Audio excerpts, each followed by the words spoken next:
आज हम सुनेंगे मुंशी प्रेमचंद की कहानी कफन। गरीबी मानवीय संवेदनाओं और सामाजिक व्यवस्था पर गहरी चोट करती है।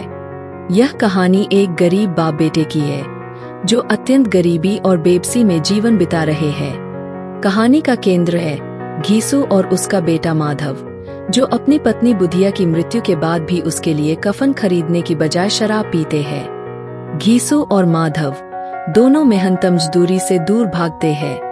वे दिन भर गांव में इधर उधर घूमते रहते हैं और भूख मिटाने के लिए कभी कभी भीख मांगते हैं तो कभी गांव वालों की झूठी थाली साफ करते हैं।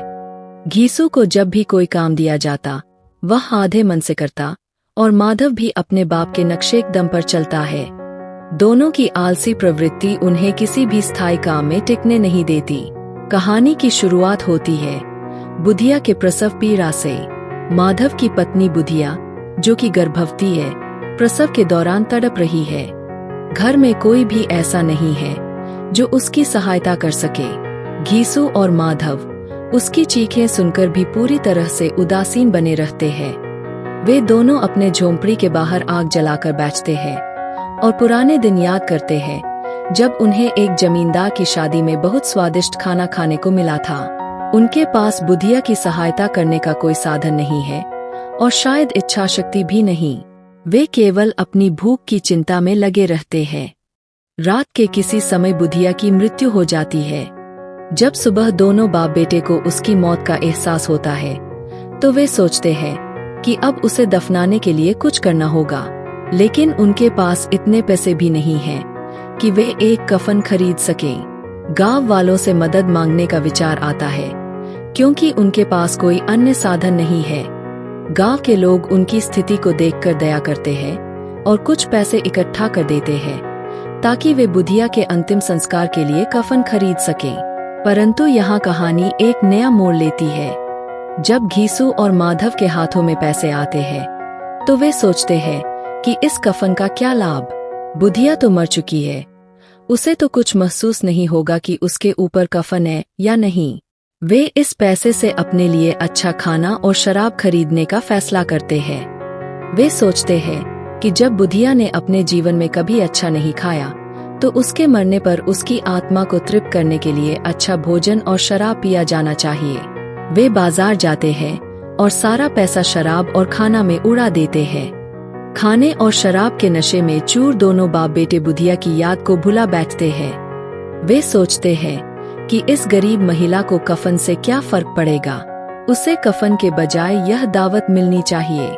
इस तरह वे अपनी गरीबी, आलस्य और अमानवीयता के चक्रव्यूह में और गहराई से फंसते जाते हैं। इस कहानी के माध्यम से प्रेमचंद ने मानवीय स्वभाव की जटिलताओं और समाज के निचले तबके के जीवन की कठोर वास्तविकताओं को उजागर किया है। गरीबी और भूख ने घीसू और माधव को इस हद तक ढाल दिया है कि वे किसी भी सामाजिक, धार्मिक या मानवीय मूल्यों का पालन नहीं करते। वे केवल अपनी तत्कालिक आवश्यकताओं और इच्छाओं के बारे में सोचते हैं।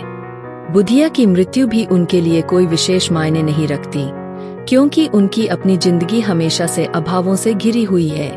प्रेमचंद इस कहानी के माध्यम से यह दिखाते हैं कि कैसे गरीबी मनुष्य को अमानवीय बना सकती है।